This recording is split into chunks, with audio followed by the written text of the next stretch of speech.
Yes, നമുക്കിനി ഇതേപോലെയുള്ളൊരു പ്രധാനപ്പെട്ട റൂളാണ് government servants contract rules 1960. സർക്കാർ ജീവനക്കാരുടെ പെരുമാറ്റച്ചട്ടങ്ങൾ 1960. ഇത് എല്ലാ ഡിപ്പാർട്ട്മെൻറ്റിലെ ജീവനക്കാർക്കും ഇത് ബാധകമാണ്.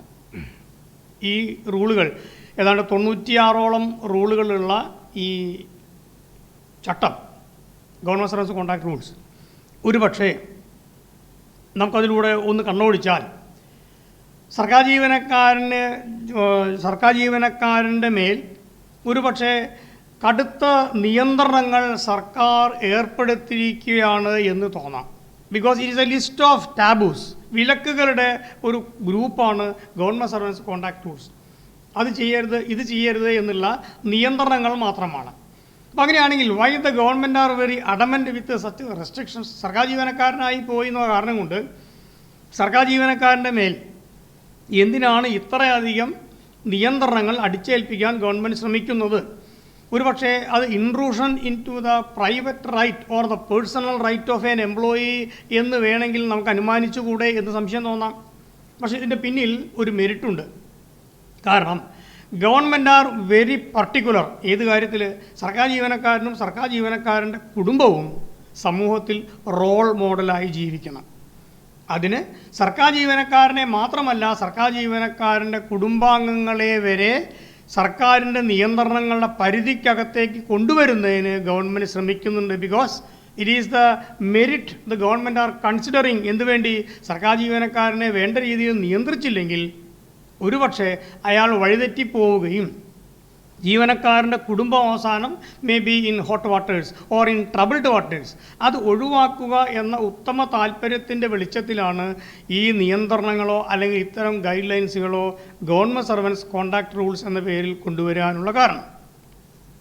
ഇതിൽ സർക്കാർ ജീവനക്കാരൻ്റെ കുടുംബാംഗങ്ങൾ വരെ ഇതിലെ ചട്ടം 4 പ്രകാരം ഗവൺമെൻറ് എംപ്ലോയീസിൻ്റെ കുടുംബാംഗങ്ങൾ ആരെങ്കിലും സ്വന്തമായിട്ടൊരു ഇൻഡസ്ട്രിയൽ യൂണിറ്റോ വ്യാപാര സ്ഥാപനമോ എന്തെങ്കിലും കച്ചവട സ്ഥാപനമോ തുടങ്ങുന്നു എങ്കിൽ സർക്കാർ ജീവനക്കാരൻ ഗവൺമെൻറ്റിൽ നിന്നും പെർമിഷൻ വാങ്ങണം. അപ്പോൾ സർക്കാർ ജീവനക്കാരനായി പോയിന്ന് ഒറ്റ കാരണം കൊണ്ട് ജീവനക്കാരൻ്റെ കുടുംബാംഗങ്ങൾക്ക് യാതൊരു സ്വാതന്ത്ര്യമില്ല എന്നുള്ളത് ഒരു intrusion into the personal rights of a family member എന്നൊരു രീതിയിലേക്ക് വരില്ലേ എന്ന് സംശയം തോന്നാം. പക്ഷേ സർക്കാരിൻ്റെ താല്പര്യം ഇതാണ്. സർക്കാർ ജീവനക്കാരൻ്റെ കുടുംബാംഗങ്ങൾ ഏതെങ്കിലും കച്ചവട സ്ഥാപനമോ അല്ലെങ്കിൽ ഒരു ഇൻഡസ്ട്രിയൽ യൂണിറ്റോ തുടങ്ങിയാൽ സ്വാഭാവികമായും ആ ഇൻഡസ്ട്രിയൽ യൂണിറ്റിൻ്റെ ലാഭത്തിന് വേണ്ടി, അതിൻ്റെ മേന്മയ്ക്ക് വേണ്ടി, അതിൻ്റെ മെച്ചത്തിന് വേണ്ടി ഒരുപക്ഷെ സർക്കാർ ജീവനക്കാരനും അതിൽ ഇടപെടുകയും അവസാനം ഒരുപക്ഷെ അയാൾക്ക് തൻ്റെ ജോലി നഷ്ടപ്പെട്ടു പോവുകയും ജീവനക്കാരൻ്റെ കുടുംബാംഗങ്ങൾ ഒരുപക്ഷെ ഹെൽപ്ലെസ്, അന്യാധീനപ്പെട്ടു പോകാനുള്ള സാഹചര്യം ഉണ്ടാക്കുകയും ചെയ്യും. അതുകൊണ്ടാണ് ഗവൺമെൻറ് നിയന്ത്രണം വയ്ക്കുന്നത്. ഗവൺമെൻറ് അനുമതി തരാതിരിക്കുകയും ചെയ്യില്ല, പക്ഷെ അനുമതി തരും സബ്ജക്റ്റ് ടു സം കണ്ടീഷൻസ്. ഈ ജീവനക്കാരൻ്റെ കുടുംബാംഗങ്ങൾ ചെയ്യുന്നത് എന്ത് ജോലിയാണ്, എന്ത് വ്യാപാരമാണ്, എന്ത് ബിസിനസ്സാണ്, ഈ ജീവനക്കാരൻ ഏത് ഡിപ്പാർട്ട്മെൻറ്റിലാണ്, അയാളുടെ ഔദ്യോഗിക പദവിയുടെ മെരിറ്റ് എന്താണ്, അതിൻ്റെ റാമിഫിക്കേഷൻസ്, അതിൻ്റെ മാനങ്ങൾ ഏതൊക്കെയാണ്, ഏതെല്ലാം രീതിയിൽ ഇയാളുടെ ഔദ്യോഗിക സൗകര്യങ്ങൾ അബ്യൂസ് ചെയ്യപ്പെടാം, ഇതെല്ലാം നോക്കിയിട്ട് ഗവൺമെൻറ് അനുമതി തരും. പക്ഷേ ഇവിടെയും റൂളുകൾ അങ്ങനെ റിജിഡല്ല. ഇപ്പോൾ ജീവനക്കാരൻ്റെ കുടുംബാംഗം ഒരു ബിസിനസ് സ്ഥാപനം തുടങ്ങാൻ തീരുമാനിച്ചു. അതിലൊരു ബാങ്കുമായിട്ട് ഫിനാൻഷ്യൽ അസിസ്റ്റൻസിന് വേണ്ടി ടൈപ്പ് ഉണ്ടായി. ഈ സ്ഥാപനവും ഈ ബാങ്കും ഈ ജീവനക്കാരൻ്റെ കുടുംബാംഗം സ്ഥാപനം തുടങ്ങാൻ പോകുന്ന കുടുംബാംഗവും തമ്മിൽ വേണമെങ്കിൽ ഒരു മെമ്മോറാണ്ടം ഓഫ് അണ്ടർസ്റ്റാൻഡിങ്, ഒരു എഗ്രിമെൻ്റ് ഉണ്ടാവാം. അതിൽ ഒരു പക്ഷേ ഇന്ന ഡേറ്റിൽ ഈ സ്ഥാപനം ഓപ്പണിംഗ് ചെയ്ത് ഫംഗ്ഷൻ തുടങ്ങിക്കോളാമെന്ന് എഴുതി കൊടുത്തിട്ടുണ്ടാവാം. ഈ സാഹചര്യത്തിൽ ഗവൺമെൻറ് പെർമിഷൻ കിട്ടുന്നതിന് വേണ്ടി കാത്തു നിൽക്കണ്ട, പക്ഷേ ബിസിനസ് തുടങ്ങാം. But anyway immediately or in the immediate future itself ഗവൺമെൻറ്റിൽ നിന്നും സാങ്ഷൻ വാങ്ങി വയ്ക്കുക എന്നുള്ളത്, അനുമതി വാങ്ങുക എന്നുള്ളത് ജീവനക്കാരൻ്റെ ബാധ്യതയാണ്. നമുക്ക് പലപ്പോഴും കാണാം എന്തുകൊണ്ടാണ് ഗവൺമെൻറ്റിന് ഇങ്ങനെ ജീവനക്കാരൻ്റെ കുടുംബാംഗങ്ങളോട് ഇത്രയേറെ നിയന്ത്രണങ്ങളുടെ പരിധിക്കകത്ത് ഉൾപ്പെടുത്താനുള്ള താല്പര്യം. സർവീസ് കാര്യങ്ങളിലെ ചില മേഖലകൾ പരിശോധിച്ചാൽ നമുക്ക് അത്ഭുതം തോന്നാം. എന്ത്? Government are more concerned about the family members than the employee. ജീവനക്കാരനോട് കാണിക്കുന്നതിനേക്കാൾ മമതയും താല്പര്യവും ഒരുപക്ഷെ ജീവനക്കാരൻ്റെ കുടുംബാംഗങ്ങളോട് കാണിക്കുന്നു എന്ന് സർവീസിൻ്റെ പല കാര്യങ്ങളും പരിശോധിച്ചാൽ നമ്മൾക്ക് ബോധ്യമാകും. അതിന് ഏറ്റവും വലിയൊരു എക്സാമ്പിളാണ് സർക്കാർ സേവനത്തിൽ നിന്ന് റിട്ടയർ ചെയ്യുന്ന ഒരു ജീവനക്കാരന് പെൻഷൻ കിട്ടണമെങ്കിൽ മിനിമം 10 കൊല്ലത്തെ സേവനം വേണം. എന്നാൽ ഒരു ജീവനക്കാരൻ ഒരു ദിവസം കാലത്ത് അറ്റൻഡൻസിൽ മാർക്ക് ചെയ്ത് ഒരുപക്ഷെ അരമണിക്കൂറിനുള്ളിൽ അദ്ദേഹം കൊളാപ്സ്ഡ് ആവുന്നു, മരിക്കുന്നു എങ്കിൽ പോലും ജീവനക്കാരൻ്റെ കുടുംബങ്ങൾക്ക് ഫാമിലി പെൻഷൻ കിട്ടും. There is no restriction for the payment of family pension. കാരണം ജീവനക്കാരൻ്റെ അഭാവം ജീവനക്കാരൻ്റെ കുടുംബാംഗങ്ങളെ അന്യാധീനപ്പെട്ടു പോകുന്നതിനുള്ള സാഹചര്യം ഉണ്ടാക്കാതിരിക്കുന്നതിനുള്ളൊരു മുൻകരുതൽ എന്ന രീതിയിലാണ്. Because government are very particular with the welfare of the dependent family members of the government employee എന്നാണ് വസ്തുത. അപ്പോൾ അതുകൊണ്ട് തന്നെ ജീവനക്കാരൻ്റെ കുടുംബാംഗങ്ങളിൽ ഇതുപോലുള്ള ഒരുപാട് കാര്യങ്ങളിൽ സർക്കാർ ഇടപെടുന്നുണ്ട്. അതിലൊന്നാണ് ഗവൺമെൻറ് സർവീസ് കോൺട്രാക്ട് റൂൾ 6 പ്രകാരം സർക്കാർ ജീവനക്കാരനോ സർക്കാർ ജീവനക്കാരൻ്റെ കുടുംബാംഗങ്ങളോ പൊതുജനങ്ങളിൽ നിന്നും യാതൊരു തരത്തിലുള്ള റിവാർഡോ ഗിഫ്റ്റോ അപ്രീസിയേഷനോ ആനുകൂല്യങ്ങളോ കൈപ്പറ്റരുത്. ഇനി കുടുംബാംഗങ്ങളിൽ ആർക്കെങ്കിലും അങ്ങനെ ഒരു താല്പര്യമുണ്ടെങ്കിൽ ജീവനക്കാരൻ ഇടപെട്ട് അത് ഡിസ്കറേജ് ചെയ്യണമെന്നും ഈ ചട്ടത്തിൽ പറയുന്നു.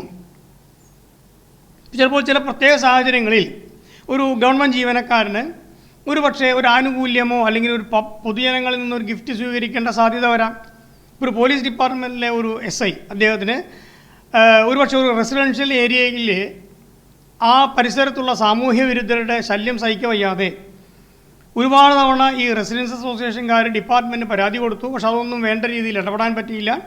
എന്നാൽ ഒരു യങ് SI ആ സ്റ്റേഷനിൽ ചാർജ് എടുക്കുകയും അയാളുടെ തന്ത്രപരമായ ഇടപെടൽ മൂലം ഈ സോഷ്യൽ മിസ്ക്രിയൻസിനെ മുഴുവൻ പിടികൂടുകയും അവരെയെല്ലാം കസ്റ്റഡിയിലെടുക്കുകയും അവിടെ സമാധാനം പുനഃസ്ഥാപിക്കാൻ കഴിയുകയും ചെയ്താൽ ഒരുപക്ഷെ ഈ റെസിഡൻഷ്യൽ അസോസിയേഷൻകാരുടെ വാർഷിക യോഗത്തിൽ അദ്ദേഹത്തെ വിളിച്ച് ചിലപ്പോൾ അനുമോദിക്കാം. അങ്ങനെ അനുമോദിക്കണം. നല്ലത് ചെയ്യുന്ന ജീവനക്കാരെ അനുമോദിക്കുകയും മോശം ചെയ്യുന്ന ആൾക്കാരെ നമ്മൾ ഒറ്റപ്പെടുത്തുകയും വേണം. അതിനെയുള്ള സമൂഹത്തിൻ്റെ ബാധ്യത. അങ്ങനെ വരുമ്പോൾ ഒരുപക്ഷെ ഈ റെസിഡൻഷ്യൽ അസോസിയേഷൻകാരുടെ സ്നേഹോപകാരം എന്ന രീതിയിൽ ഈ SIO പോലീസിന് ചിലപ്പോൾ അവർ കൊടുക്കുന്ന ഉപഹാരം പരസ്യമായി സ്വീകരിക്കേണ്ടി വരും.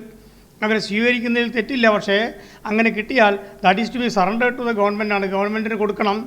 ഗവൺമെൻറ് പറയുന്ന നിർദ്ദേശങ്ങൾക്ക് വിധേയമായി സ്റ്റേഷനിലോ അല്ലെങ്കിൽ ആ ഓഫീസിലോ തന്നെ ഒരു പൊതുവസ്തുവായി ഉപയോഗിച്ച് കൊണ്ടുപോകാനും കഴിയും. ഇതിൻ്റെ പിന്നിൽ ജീവനക്കാരന് ഇതിനോട് ഇങ്ങനൊരു മമതയുണ്ടായാൽ ഒരുപക്ഷെ അയാൾ അത് കിട്ടുന്നതിന് വേണ്ടിയുള്ള മോശമായ കാര്യങ്ങളിലേക്ക് ഇടപെടുമെന്നും അത് സർക്കാർ ജീവനക്കാരൻ്റെ മഹത്വം, ഗവൺമെൻറ് സർവീസിൻ്റെ ഗ്രേസ് അതുപോലെ കാത്തു സൂക്ഷിക്കാൻ പറ്റാത്തൊരവസ്ഥയിലേക്ക് വരുമെന്നുള്ള ഒരുപക്ഷെ ഭയത്തിൻ്റെയോ ആങ്സൈറ്റിയുടെയോ ഭാഗമായിട്ടാണ് ഗവൺമെൻറ് ഇത് നിയന്ത്രിക്കാനുണ്ടായ കാര്യം. ഇതിലെ ചട്ടം 10 അത് വളരെ രസമായ കാര്യമാണ്. അതിൽ no government employee shall travel at free of cost in any public conveyance. ഒരു പൊതുവാഹനത്തിലും സർക്കാർ ജീവനക്കാരന് സൗജന്യ യാത്ര ചെയ്യരുത്. അതാണ് ചട്ടം. എന്തുകൊണ്ടാണ് ഇത് വെക്കാൻ കാരണം? ഒരു പരിചയമുള്ളൊരു സുഹൃത്തിന്, ബസ്സിലൊരു കണ്ടക്ടർ ജീവനക്കാരൻ്റെ സുഹൃത്താണെങ്കിൽ അയാൾക്ക് സൗജന്യമായ യാത്ര ചെയ്യുന്നതിൽ അപാകതയൊന്നുമല്ല. അതൊക്കെ ഓരോരുത്തരുടെ പേഴ്സണൽ കാര്യമാണ്. ഒരു പോലീസ് ഉദ്യോഗസ്ഥന് ഒരു കാരണവശാലും ഒരു ബസ്സിൽ സൗജന്യ യാത്ര കൊടുക്കാൻ ആ സുഹൃത്തായ കണ്ടക്ടർക്കോ ഡ്രൈവർക്കോ പാടില്ല എന്നൊരു നിലപാട് ചെയ്യില്ല. പക്ഷേ ഇങ്ങനെ സൗജന്യം അനുവദിക്കുന്ന ആ വ്യക്തിക്ക് അയാളുടെ ഉള്ളിൽ വേറൊരു മോശമായ താല്പര്യമുണ്ടാകാം. കാരണം വേറെ എപ്പോഴെങ്കിലും ഈ ഉദ്യോഗസ്ഥൻ്റെ ഒരു സഹായം ആവശ്യമായി വന്നാൽ അത് ലഭിക്കാനുള്ള ഒരു എളുപ്പമാർഗം, ഒരു തന്ത്രമായിട്ടോ ഒരു ബ്ലാക്ക് മെയിലായിട്ടോ ഇത് മാറാം. അതുകൊണ്ടാണ് ഇങ്ങനെ തരുന്ന ആനുകൂല്യങ്ങൾ സ്വീകരിക്കരുത് എന്നും അങ്ങനെ ഏതെങ്കിലും പൊതുവാഹനങ്ങളിൽ സൗജന്യ യാത്ര ചെയ്താൽ violation of rule 10 government service contract റൂൾസായി കണക്കാക്കിയിട്ട് ജീവനക്കാരനെതിരെ നടപടിയെടുക്കാനുള്ള ഒരു അധികാരം ഡിപ്പാർട്ട്മെൻറ്റ് കൊടുക്കാനും കാരണം. ഇപ്പോൾ ഈ സർക്കാർ ജീവനക്കാരുടെ സ്വഭാവവും അവരുടെ ക്യാരക്ടറും സംരക്ഷിക്കുക, അവരുടെ സാമ്പത്തിക കാര്യങ്ങളിൽ ഉറപ്പുണ്ടാക്കുക, കിട്ടേണ്ട ആനുകൂല്യങ്ങൾ യഥാവിധി ലഭിക്കുക എന്ന് തുടങ്ങി കുടുംബാംഗങ്ങളുടെ ക്ഷേമം ഉറപ്പാക്കുക എന്ന് തുടങ്ങിയിട്ട് ഓരോ ഗ്രൂപ്പായിട്ട് നമുക്ക് ഈ ഗവൺമെൻറ് സർവീസ് കോൺട്രാക്ട് റൂളുകളിലെ നിയന്ത്രണങ്ങളെയും ചട്ടങ്ങളെയും നമുക്ക് വേണമെങ്കിൽ കാറ്റഗറൈസ് ചെയ്യാൻ പറ്റും. അങ്ങനെയാണ് സർക്കാർ ജീവനക്കാരൻ്റെ കുടുംബാംഗങ്ങൾക്ക് ഈ ചട്ടം 4, ചട്ടം 6, ചട്ടം 9 ഒക്കെ ബാധകമായി വരാനുണ്ടായ കാരണങ്ങൾ. ഇതിൽ റൂൾ നമ്പർ 11, സർക്കാർ ജീവനക്കാർ യാതൊരു കാരണവശാലും സ്വന്തം സഹപ്രവർത്തകരുടെ നന്മയെ വിളിച്ചോതാനോ അല്ലെങ്കിൽ അവരുടെ താല്പര്യങ്ങളെ, അവരുടെ കഴിവുകളെ പ്രകീർത്തിക്കാൻ വേണ്ടിയോ ഡിപ്പാർട്ട്മെൻറ്റെയോ ഗവൺമെൻറ്റെയോ അനുമതിയില്ലാതെ ഒരു പബ്ലിക് കോൺഫറൻസ് വിളിച്ചു കൂട്ടരുത് എന്നാണ് വ്യവസ്ഥ. എന്നാൽ ഒരു ജീവനക്കാരനെ വ്യക്തിപരമായി ആരെങ്കിലും മോശപ്പെടുത്തിയാൽ, if there is any derogatory comment, മോശമായ അഭിമാനത്തെ ചോദ്യം ചെയ്യുന്ന ചില കമൻറ്റുകൾ ഏതെങ്കിലും ഭാഗത്തു നിന്നുണ്ടായാൽ അത് തികച്ചും വ്യക്തിപരമോ കുടുംബപരമോ ആണ്, ഔദ്യോഗിക വിഷയവുമായി ബന്ധമില്ലാത്തതാണ് എന്ന് ബോധ്യമായാൽ സർക്കാരിൻ്റെയോ ഡിപ്പാർട്ട്മെൻറ്റെയോ പെർമിഷൻ ഇല്ലാതെ അദ്ദേഹത്തിന് പബ്ലിക് മീറ്റിംഗ് വിളിച്ചു കൂട്ടാം, പ്രസ് കോൺഫറൻസ് വിളിക്കാം, തൻ്റെ നിലപാട് വ്യക്തമാക്കാം. അത് തികച്ചും അനൗദ്യോഗികമായ വിഷയങ്ങളായതുകൊണ്ടാണ് അങ്ങനെ സംഭവിക്കാം. ഇപ്പോൾ ജീവനക്കാരൻ്റെ കുടുംബത്തിൽ ഒരു ട്രസ്റ്റ് നടത്തുന്നുണ്ട്. ഈ ജീവനക്കാരനായിരിക്കാം ആ ട്രസ്റ്റിൻ്റെ അധികാരി.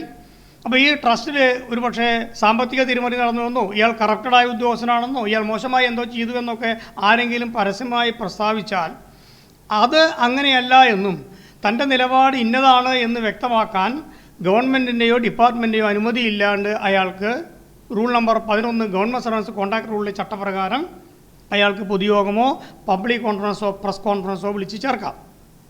അതിന് പ്രത്യേക അനുമതി ആവശ്യമില്ല.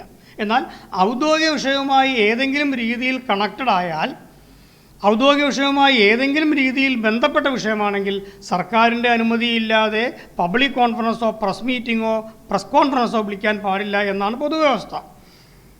ഇത് ചില സമയങ്ങളിൽ ഈ ഔദ്യോഗിക വിഷയവും പേഴ്സണൽ വിഷയവും തമ്മിലൊക്കെ ചിലപ്പോൾ വേർതിരിക്കാൻ ചില പ്രശ്നങ്ങളോ ബുദ്ധിമുട്ടോ വരാം.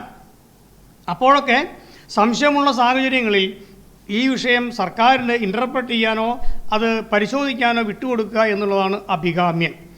ഒരു സർക്കാർ ജീവനക്കാരൻ, ഒരു SIO പോലീസ്, അദ്ദേഹം നല്ലൊരു സംഗീത ആസ്വാദകനും ഒരുപക്ഷെ സംഗീതത്തിൽ വളരെയേറെ മിടുക്കനായ ഒരാളാണെങ്കിലോ, അപ്പോൾ സംഗീതവുമായി ബന്ധപ്പെട്ട ഒരു പൊതുപരിപാടിയിലോ അല്ലെങ്കിൽ ഏതെങ്കിലും റേഡിയോ കോൺഫറൻസിലോ അല്ലെങ്കിൽ ഒരു ചാനൽ ചർച്ചയിലോ അദ്ദേഹത്തിന് പങ്കെടുത്താൽ അദ്ദേഹം സംസാരിക്കുന്നത് അദ്ദേഹത്തിൻ്റെ ഔദ്യോഗിക വിഷയമല്ല.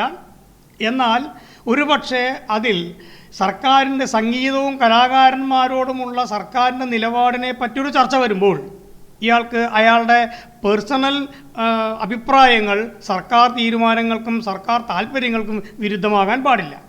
അതുകൊണ്ടാണ് പലപ്പോഴും ഈ പേഴ്സണൽ, ഡൊമസ്റ്റിക് ആൻഡ് ഒഫീഷ്യൽ ഈ വിഷയങ്ങൾ ചിലപ്പോൾ തിരിച്ചറിയാൻ പറ്റാത്ത അവസ്ഥ വരാം. അപ്പോൾ അതുകൊണ്ട് ഈ റൂൾ 11 കൈകാര്യം ചെയ്യുമ്പോൾ വളരെ ശ്രദ്ധിച്ച് കൈകാര്യം ചെയ്യേണ്ടതാണ്. കാരണം ഇത് ചിലപ്പോൾ വേർതിരിക്കാൻ പറ്റാത്ത അവസ്ഥ വരാം. ഇപ്പോൾ സംഗീതജ്ഞൻ തന്നെ, ഇപ്പോൾ പാലക്കാട് ഏതെങ്കിലും ഒരു സംഗീത കോളേജിലെ ഒരു സംഗീത അധ്യാപകനാണെങ്കിൽ അയാളെ സംബന്ധിച്ചിടത്തോളം സംഗീതവുമായി ബന്ധപ്പെട്ട് വരുന്ന ചിലപ്പോൾ ഔദ്യോഗിക വിഷയങ്ങൾ, സംഗീതവുമായി ബന്ധപ്പെട്ട് വരുന്ന കാര്യങ്ങൾ അത് ഔദ്യോഗിക വിഷയത്തിൻ്റെ ഭാഗമായി തന്നെ വരും. അതുകൊണ്ടാണ് ഈ റൂൾ 11 പ്രകാരമുള്ള നമ്മുടെ ഒരുപാട് ഡിപ്പാർട്ട്മെൻറ്റുകൾ, ഒരുപാട് മേലുദ്യോഗസ്ഥന്മാർക്കൊക്കെ ഇതേപോലെ ഈ റൂൾ 11ൻ്റെ കൃത്യമായ വിവച്ഛേദനം പരിശോധിക്കാതെ, അതിൻ്റെ മെറിറ്റ് ഓഫ് റൂൾ പരിശോധിക്കാതെ പെട്ടെന്നുള്ള ചില എടുത്തുചാട്ടം മൂലം പല മേലുദ്യോഗസ്ഥന്മാർക്കും സർക്കാരിൻ്റെയൊക്കെ എക്സ്പ്ലനേഷന് വിധേയമാകേണ്ടി വന്നിട്ടുണ്ട്. അതുകൊണ്ടാണ് റൂൾ 11 ഈ കാര്യങ്ങൾ പരിശോധിക്കുമ്പോൾ പ്രത്യേകം ശ്രദ്ധിക്കണം എന്ന് പറയുന്നതിൻ്റെ ആവശ്യം. ഇതുപോലെ തന്നെ റൂൾ നമ്പർ 15, ഇത് പലപ്പോഴും നമ്മൾ ചെയ്യുന്നതാണ്. ഒരു സർക്കാർ ജീവനക്കാരൻ, no government employee shall tender any leave or resignation, ഒരാൾ റിസൈൻ ചെയ്യുകയോ അല്ലെങ്കിൽ ലീവ് എടുക്കുകയോ ചെയ്യരുത്. എന്തിനു വേണ്ടി? For the benefit of others. വേറെ ഒപ്പം ജോലി ചെയ്യുന്ന വ്യക്തികൾക്കോ വേറൊരു പുറമേയുള്ള വ്യക്തിയുടെയോ നേട്ടത്തിനോ നന്മയ്ക്കോ വേണ്ടി സർക്കാർ ജീവനക്കാരൻ ലീവ് എടുക്കരുത് എന്നാണ് വ്യവസ്ഥ. ഈ റൂൾ നമ്മളൊരു പക്ഷേ അറിഞ്ഞോ അറിയാതെയോ ഒരു പക്ഷേ വലിയ ദ്രോഹമില്ലാത്ത ഒരു കാര്യമല്ലേ എന്ന രീതിയിൽ പലപ്പോഴും നമ്മൾ ഈ റൂളിൽ റിലാക്സ് ചെയ്യാറുണ്ട്. കാരണം 91 ഡേയ്സ്, ഒരാൾ 91 ദിവസത്തേക്ക് ലീവ് എടുത്താൽ അതൊരു ടെമ്പററി വേക്കൻസിയായി, ഷോർട്ട് വേക്കൻസിയായി കണക്കാക്കിയിട്ട് PSC ലിസ്റ്റ് ഉണ്ടെങ്കിൽ ഒരാളെ നിയമിക്കാം, ഡിപ്പാർട്ട്മെൻറ്റിൽ വേണമെങ്കിൽ ഒരാൾക്ക് പ്രൊമോഷൻ കൊടുക്കാം. If the absence on leave is above 6 months ആണെങ്കിലോ ഇതൊരു സ്ഥിരം വേക്കൻസിയായി കണക്കാക്കിയിട്ട് PSCക്ക് റിപ്പോർട്ട് ചെയ്യാം. PSC പരീക്ഷ നടത്തിയിട്ട് വേണമെങ്കിൽ പുതിയ ഒരു ലിസ്റ്റ് ഉണ്ടാക്കിയ ആളെ നമുക്ക് തരാം. അപ്പോൾ 91 ദിവസം ലീവ് എടുത്താൽ അതൊരു ഷോർട്ട് വേക്കൻസിയായി വരുമെന്നുണ്ടെങ്കിൽ ഇത് നമ്മൾ പലരും ചെയ്യുന്നൊരു കാര്യമാണ്. ഒരുപക്ഷെ റിട്ടയർ ചെയ്യാനാകെ 2-4 മാസമേ ബാക്കിയുള്ളൂ എങ്കിൽ അയാൾ ലീവ് എടുത്തു കൊടുത്താൽ ആ വേക്കൻസിയിലേക്ക് ഒരു പക്ഷേ അയാളുടെ ജൂനിയറിന് പ്രൊമോഷൻ കിട്ടാം. ഇത് നമ്മൾ സാധാരണ ചെയ്യുന്ന കാര്യമാണ്. അപ്പോൾ PSCയുടെ ഒരു ലിസ്റ്റ് ഒരു പക്ഷേ പുള്ളി അടുത്ത മാസം റദ്ദായി പോകും. നമുക്ക് വേണ്ടപ്പെട്ട കുറേ ആൾക്കാർ ആ ലിസ്റ്റിലുണ്ട്. അങ്ങനെ വരുമ്പോൾ ഇത് റദ്ദായി പോകുന്നേക്കാൾ മുമ്പ് ആ എത്ര ആൾക്കാരെയാണോ നമ്മൾ അക്കോമഡേറ്റ് ചെയ്യാൻ താല്പര്യപ്പെടുന്നത് അത്രയും വ്യക്തികൾ, അത്രയും ഉദ്യോഗസ്ഥർ 91 ദിവസത്തേക്ക് ലീവ് എടുത്താൽ അതൊരു ഷോർട്ട് വേക്കൻസിയായി കണക്കാക്കിയിട്ട് അത്രയും ആൾക്കാരെ നിയമിക്കാം. ഇങ്ങനെ നിയമനം കൊടുത്തതിന് ശേഷം ലീവിൽ പോയ ആൾക്കാർ തിരികെ വരുമ്പോൾ ഓട്ടോമാറ്റിക്കലി ഈ നിയമനം കിട്ടിയ ആൾക്കാരെ ടെർമിനേറ്റ് ചെയ്യും. പക്ഷെ അങ്ങനെ ടെർമിനേറ്റ് ചെയ്യുമ്പോൾ ടെർമിനേറ്റ് ചെയ്യപ്പെടുന്ന ജീവനക്കാർക്ക് ഡിപ്പാർട്ട്മെൻറ്റ് ഒരു അഷുറൻസ് കൊടുക്കും, you will be absorbed in the immediate arising vacancy in the department എന്നൊരു ഉറപ്പ് കൊടുത്തിട്ടാണ് അവരെ വിടുക. അതുകൊണ്ട് എന്താ ഗുണം? ആ ലിസ്റ്റ് റദ്ദായി പോയെന്ന പ്രശ്നവും വരുന്നില്ല. അതോടൊപ്പം അവർക്ക് രണ്ടാമത്തെ പരീക്ഷ എഴുതാതെ തന്നെ നിയമനത്തിലേക്ക് വരാം. ഇത് ഇൻ സ്ട്രിക്റ്റ് ഡെഫിനിഷൻ അല്ലെങ്കിൽ in strict interpretation rule 15 government service contract റൂൾസിൻ്റെ വയലേഷനാണ്. പക്ഷേ എന്നിരുന്നാലും ഇതിന് സാമൂഹ്യമായൊരു ആംഗിൾ ഉള്ളതിനാൽ അല്ലെങ്കിൽ ഒരു സോഷ്യൽ വ്യൂ ഉള്ളതിനാൽ പലപ്പോഴും ഇത് ഒരു ജീവനക്കാരനെ എതിരെ ഡിപ്പാർട്ട്മെൻറ്റുകളൊന്നും ഈ വയലേഷനോ റൂളായി കണക്കാക്കാറില്ല. എന്നാലും വ്യവസ്ഥ പ്രകാരം അങ്ങനെയാണ്. ഒരു ജീവനക്കാരൻ റിസൈൻ ചെയ്യാനോ അല്ലെങ്കിൽ വേറൊരാളുടെ മെച്ചത്തിന് വേണ്ടി ലീവ് എടുക്കാനോ പാടില്ല എന്ന്. റെസിഗ്നേഷൻ്റെ കാര്യത്തിൽ പൊതുവേ ഗവൺമെൻറ്റിന് ഒരുപാട് നിയന്ത്രണങ്ങളുണ്ട്.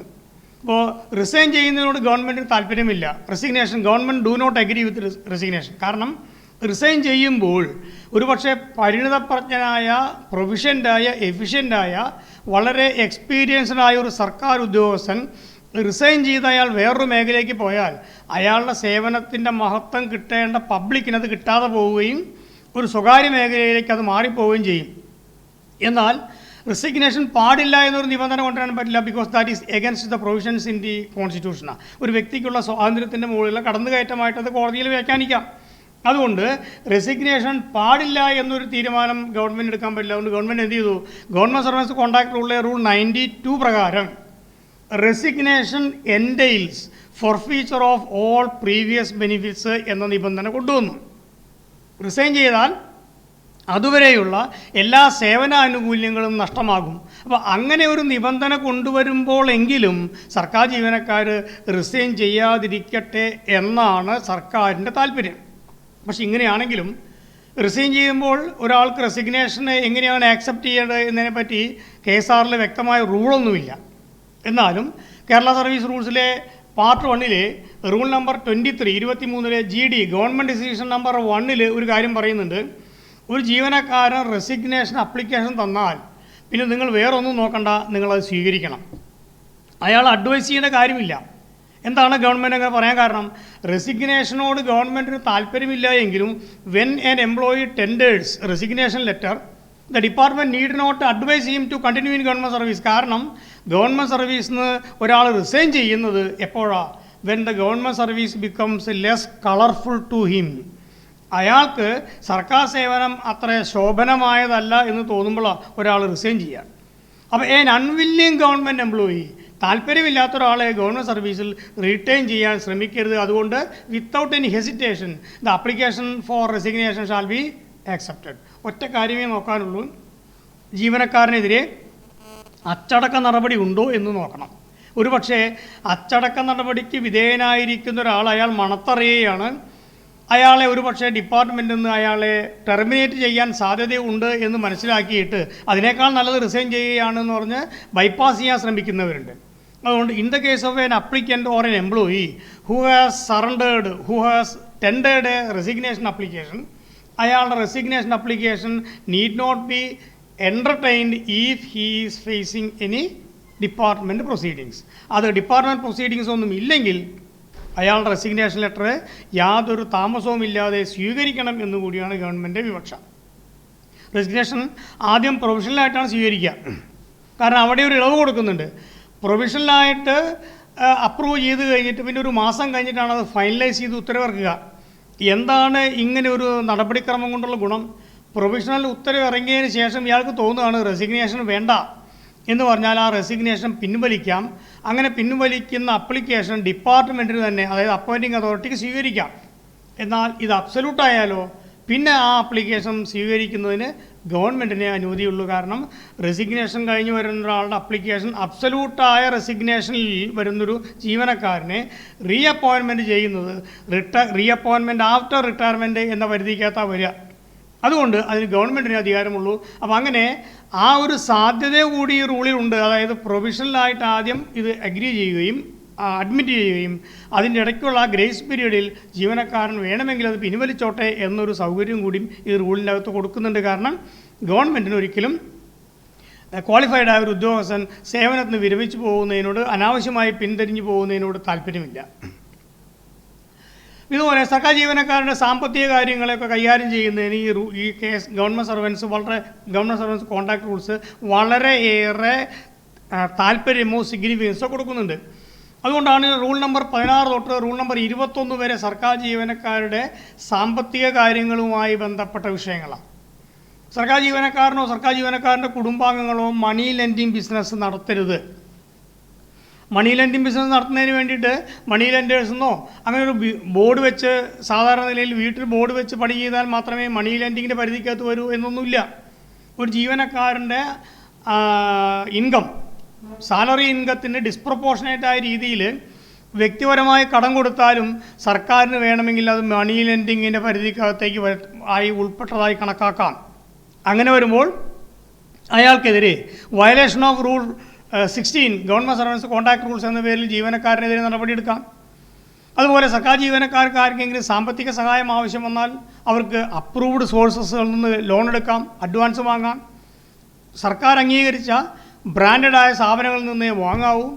വളരെയേറെ excess amount of interest charge ചെയ്യുന്ന മേഖലകളിൽ നിന്ന് പണം കടം വാങ്ങരുത്. കോപ്പറേറ്റീവ് ബാങ്കുകളിൽ നിന്നോ കോപ്പറേറ്റീവ് സൊസൈറ്റികളിൽ നിന്നോ സർക്കാർ സ്ഥാപനങ്ങളിൽ നിന്നേ വാങ്ങാവൂ. പേഴ്സണൽ ഷുവർട്ടി കൊടുത്തുകൊണ്ട് ലോൺ നിങ്ങൾക്ക് വാങ്ങാം. അപ്പോൾ അങ്ങനെ പേഴ്സണൽ ഷുവർട്ടിയായി ലോൺ വാങ്ങുമ്പോൾ ഒരു സീനിയർ ഉദ്യോഗസ്ഥൻ ഒരിക്കലും ഒരു ജൂനിയർ ഉദ്യോഗസ്ഥനെ ഷുവർട്ടിയായി നിർത്തരുത്. അങ്ങനെ നിർത്തിയാൽ നിയമപരമായി എന്തെങ്കിലും ചുറ്റുപാടുകളോ പ്രശ്നങ്ങളോ ഉണ്ടായാൽ ഈ ഷുവർട്ടിക്ക് പറയാം, ഞാൻ സ്വമനസാല നിന്നതല്ലെന്നും മേലധികാരിയുടെ ആ അൺഡ്യൂ ഇൻഫ്ലുവൻസ് മൂലമോ അല്ലെങ്കിൽ അദ്ദേഹത്തിൻ്റെ കൊയേർഷൻ അതുമൂലമോ നിൽക്കാൻ നിർബന്ധിതനായതാണ് എന്നൊരവസ്ഥയിലേക്ക് വരും. അതുകൊണ്ട് ഒരു സീനിയർ ഉദ്യോഗസ്ഥനും ഒരു ജൂനിയർ ഉദ്യോഗസ്ഥനെ പേഴ്സണൽ ഷുവർട്ടി ആക്കരുത്. കാരണം അത് സ്വമനസാലയോ താല്പര്യത്തോടുകൂടിയോ നിൽക്കുന്നതല്ല എന്നൊരു സിറ്റുവേഷൻ വരും. ഇങ്ങനെ സാമ്പത്തികമായ കാര്യങ്ങളെപ്പറ്റി കണക്ട് ചെയ്യുമ്പോൾ നമുക്ക് ഇതുപോലെ വേറെ റൂളിലേക്ക് കണക്ട് ചെയ്യാൻ പറ്റും. Rule number 43 government servants contract rules. ഇതിൽ speculative business is not permissible to government employees. ഊഹ കച്ചവടം സർക്കാർ ജീവനക്കാർക്ക് അനുവദനീയമല്ല. എന്നിട്ട് ആ റൂളിൽ തന്നെ ഒരു എക്സാമ്പിൾ കൊടുക്കുന്നു. ജീവനക്കാർക്ക് എക്സസായി കിട്ടുന്ന അല്ലെങ്കിൽ കൂടുതലായി വരുന്ന സേവിങ്സ് സ്വാഭാവികമായും ഇഷ്ടമുള്ള മേഖലയിൽ നിക്ഷേപിക്കാം, ഷെയറിൽ നിക്ഷേപിക്കാം. അങ്ങനെ ഷെയറിൽ നിക്ഷേപിക്കുമ്പോൾ ബ്രാൻഡഡ് ആൻഡ് അപ്രൂവ്ഡ് ഷെയറുകളിലേ നിക്ഷേപിക്കാവൂ. ഇപ്പോൾ ഇന്ന് വില കുറയുന്നു, നാളെ കൂടുന്നു, മറ്റന്നാൾ കുറയുന്നു, വീണ്ടും കൂടുന്നു. അങ്ങനെ ഫ്ലക്ച്വേറ്റിംഗ്, ഇങ്ങനെ ഇളകിക്കൊണ്ട് നിൽക്കുന്ന, ഉറച്ചു നിൽക്കാത്ത വില നിലവാരമുള്ള വീക്ക് ഷെയർസുകളിൽ പണം നിക്ഷേപിക്കുന്ന ജീവനക്കാരൻ്റെ ഉള്ളിലിരിപ്പ് ഇതെല്ലാം വില കൂടുമ്പോൾ എല്ലാം ഒന്നിച്ച് വിറ്റ് ലാഭമുണ്ടാക്കാം എന്നതാണ്. ചിലപ്പോൾ മറിച്ചാണ് സംഭവിക്കുക. അതുകൊണ്ട് അങ്ങനെ പണം നഷ്ടപ്പെട്ടാൽ പണം നഷ്ടപ്പെട്ടു പോവുക മാത്രമല്ല, violation of rule 43 government servants contract റൂൾസിന് അയാൾ ബാധ്യത പറയേണ്ടി വരും. കാരണം that investing in weak shares is equal to speculative ബിസിനസ്സാണ്. ഇത് ഇങ്ങനൊരു സാഹചര്യം കൂടി മുൻഗണനയിൽ കണ്ടുകൊണ്ടായിരിക്കണം ഗവൺമെൻറ് റൂളുകൾക്ക് നിബന്ധന കൊടുക്കാനുള്ള കാരണം. ഗവൺമെൻറ് സർവീസ് കോൺട്രാക്ട് റൂളിലെ റൂൾ 26 ഇതുപ്രകാരം 27 സർക്കാർ ജീവനക്കാർക്ക് കമേഴ്സ്യൽ താല്പര്യങ്ങൾ, കമേഴ്സ്യൽ പർപ്പസിന് വേണ്ടിയിട്ട് ഗവൺമെൻറ് ലാൻഡോ ഒരു ഭൂമിയും കേരളത്തിൽ വാങ്ങാൻ പാടില്ല എന്നാണ്. ഫോർ കമേഴ്സ്യൽ പർപ്പസ്, വ്യാപാര സ്ഥാപനങ്ങൾ നടത്തുന്നതിനോ വ്യാപാര ഉദ്ദേശത്തോടു കൂടിയോ സർക്കാർ ജീവനക്കാരൻ തൻ്റെ പേരിൽ സ്ഥലം കേരളത്തിൽ വാങ്ങാൻ പറ്റില്ല. എന്താ കാരണം? അത് നമുക്ക് റൂൾ 48 കണക്ട് ചെയ്യണം. Rule 48 government service contract rules പ്രകാരം no government employee shall engage himself in to any remunerative job without the permission of the government ആണ്. ജോലിയിലിരിക്കെ സർക്കാർ ജീവനക്കാരന് പ്രതിഫലം കിട്ടുന്ന ഒരു തൊഴിൽ മേഖലയിലും സർക്കാർ അനുമതിയില്ലാതെ ഇടപെടാൻ പറ്റില്ല. ഇതിനൊരു എക്സംഷൻ ചെറുതായിട്ടുണ്ട്. Activities in connection with promotion of art, culture, science, music, charity മുതലായ മേഖലകളിൽ, സയൻസ് ആൻഡ് സ്പോർട്സ്, ഈ മേഖലകളിൽ സർക്കാർ ജീവനക്കാർ ഇടപെടാം. കാരണം ഇതൊന്നും ലാഭോദ്ദേശത്തോടു കൂടിയ ആക്ടിവിറ്റീസ് അല്ല. അതിലിടപെടാം. അതിന് പ്രത്യേകം അനുമതിയൊന്നും വേണ്ട. എങ്കിലും ഈ ലിറ്ററേച്ചറുമായി ബന്ധപ്പെട്ട കാര്യങ്ങളിൽ ഒരു നോവൽ എഴുതുകയോ കഥ എഴുതുകയോ കവിത എഴുതുകയോ ഒക്കെ ചെയ്താൽ സാധാരണ നിലയിൽ അത് പ്രിൻ്റ് ചെയ്യുന്നേക്കാൾ മുമ്പ് അതിൻ്റെ മാനുസ്ക്രിപ്റ്റ് കോപ്പി ഗവൺമെൻറ്റിന് കൊടുക്കണം. ഗവൺമെൻറ്റിന് കൊടുത്ത് അനുമതി ലഭിച്ചതിന് ശേഷം മാത്രമേ അത് പ്രിൻ്റ് ചെയ്യാൻ പറ്റുള്ളൂ. ഇനി നമ്മളൊരു പ്രിൻ്ററെ സമീപിച്ചു എന്ന് കരുതുക. സർക്കാർ ജീവനക്കാരനാണ് ഇതിൻ്റെ ഓർഡർ എന്ന് പറഞ്ഞാൽ ആ പ്രിൻ്റർ ചോദിക്കും നിങ്ങൾ ഗവൺമെൻറ് പെർമിഷൻ വാങ്ങിയിട്ടുണ്ടോ എന്ന്. ഇല്ലെങ്കിൽ അയാളത് പ്രിൻ്റ് ചെയ്താൽ ഈസ് ആൾസോ ആൻസറബിൾ. അതുകൊണ്ട് എന്തിനാണ് ഗവൺമെൻറ് ഇങ്ങനെ ഒരു നിബന്ധന വയ്ക്കുന്നത്? കാരണം സർക്കാർ ജീവനക്കാരന് സർക്കാർ താല്പര്യങ്ങൾക്കോ സർക്കാർ നയങ്ങൾക്കോ വിരുദ്ധമായ ഒരു നിലപാടും ഒരു കാരണവശാലും എടുക്കരുത്. അപ്പോൾ ഒരുപക്ഷെ സർക്കാർ ജീവനക്കാരൻ്റെ ഒരു നോവലിൽ സർക്കാരിൻ്റെ ചില തീരുമാനങ്ങളെയോ ചില നയപരിപാടികളെയോ ഒക്കെ നഖശികാന്തം എതിർക്കുന്ന ഒരു പ്രമേയം അതിൽ വന്നാൽ ഓട്ടോമാറ്റിക്കലി അത് സർക്കാർ ജീവനക്കാരൻ സർക്കാർ വിരുദ്ധ നിലപാടെടുത്തതായിട്ട് ഗവൺമെൻറ് കണക്കാക്കാം. അതുകൊണ്ടാണ് ഇത് മാനുസ്ക്രിപ്റ്റ് ഗവൺമെൻറ്റിന് കൊടുത്ത് അതിൻ്റെ അനുമതി കിട്ടിയതിന് ശേഷം മാത്രമേ അത് പ്രിൻ്റ് ചെയ്യാൻ പാടുള്ളൂ എന്നും പബ്ലിഷ് ചെയ്യാൻ പാടുള്ളൂ എന്ന് വ്യവസ്ഥ വരാനുള്ള കാരണം. ഗവൺമെൻറ് ഇപ്പോൾ സർക്കാർ ജീവനക്കാർ എത്രയോ ആൾക്കാർ സിനിമയിൽ അഭിനയിക്കുന്നവരില്ലേ? ഇപ്പോൾ ബാലേന്ദ്രൻ ചുള്ളിക്കാട് അദ്ദേഹം റിട്ടയർ ചെയ്യുമ്പോൾ എറണാകുളം ജില്ലാ ട്രസ്റ്റിയിലെ ജൂനിയർ സൂപ്രണ്ടായിട്ടാണ് റിട്ടയർ ചെയ്യുന്നത്. അതിനു മുമ്പ് എത്രയോ കാലങ്ങളിൽ അദ്ദേഹം ഈ സീരിയലുകളും കഥ എഴുതുകയും കവിത എഴുതുകയും സിനിമയിൽ അഭിനയിക്കുകയും ചെയ്ത ആളാണ്. അതിനൊക്കെ government rule 48 government service contract rules പ്രകാരം അനുമതി നൽകും. ഗവൺമെൻറ് 2 കണ്ടീഷനേ പറയുള്ളൂ. ഒന്ന്, നിങ്ങളുടെ ഔദ്യോഗിക ചുമതലകൾക്ക് ഭംഗം വരരുത്. രണ്ടാമത്, ഏത് മേഖലയിലാണോ നിങ്ങൾ ഏർപ്പെടുന്നത് ആ മേഖലയിൽ അവർക്ക് ലാഭമുണ്ടാക്കാൻ വേണ്ടി നിങ്ങൾ യത്നിക്കരുത്. ഈ 2 കണ്ടീഷൻ വെച്ച് ചട്ടം 48 പ്രകാരം ഏതൊരു ജീവനക്കാരനും ഇത്തരം മേഖലകളിലേക്ക് വ്യാപൃതനാകാം.